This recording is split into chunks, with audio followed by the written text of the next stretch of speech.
Magandang umaga po sa lahat. First vlog for the day, January 8, 2025. No? So, itong January 8, ang unang vlog natin is Aberratio Ictus at saka Prete Intentionem o yung pre-intention. Preter intention, okay? Preter intention at saka Aberratio Ictus. Kasi magkapareho yan. So, ang purpose ko ng vlog na to, bakit kayo gagawa ng krimen? Okay, yung Aberratio Ictus, ang ibig sabihin lang nun is yung meron kong gustong patayin o gusto kong saktan. Pero ang nangyari, imbis na yung criminal na, imbis yung tao na yun ang saktan mo, yung kamag-anak niya o yung mahal niya sa buhay yung nasaktan mo. Okay. Pas ano yun? Pas nakakahiya yun kasi yung wala namang kasalanan sa'yo, yun ang nasaktan mo. At saka yung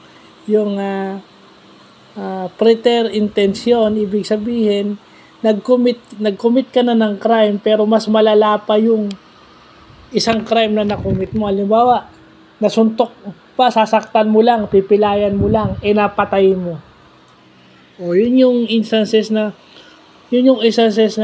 bakit kayo babawi o gaganti kayo physically.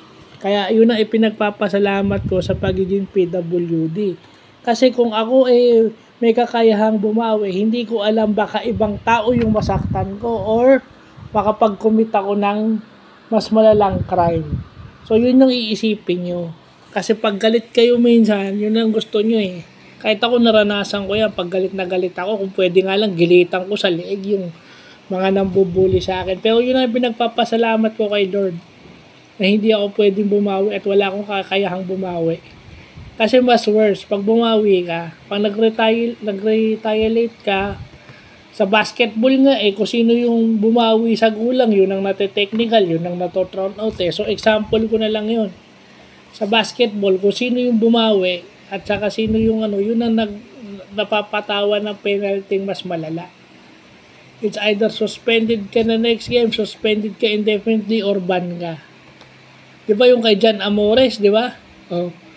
Yung kay John Amores is siguro tatakutin lang, sutukan lang yun, bakit namaril siya, di ba? Oh. Kasi pag galit tayo, hindi natin alam yung preter intention na magko-commit tayo ng mas malalang crime or yung Aberratio Ictus, yung ibang tao yung masasaktan natin. So yun yung mga sa batas na kailangan alam natin kasi para hindi tayo makapag-commit ng crime. Kapag iisipan natin yan, paano pang may nadamay na ibang tao at paano pag mas worse yung gagawin natin. Hindi natin masasabi yung sitwasyon kahit gano'n natin planado, minsan sumusobra.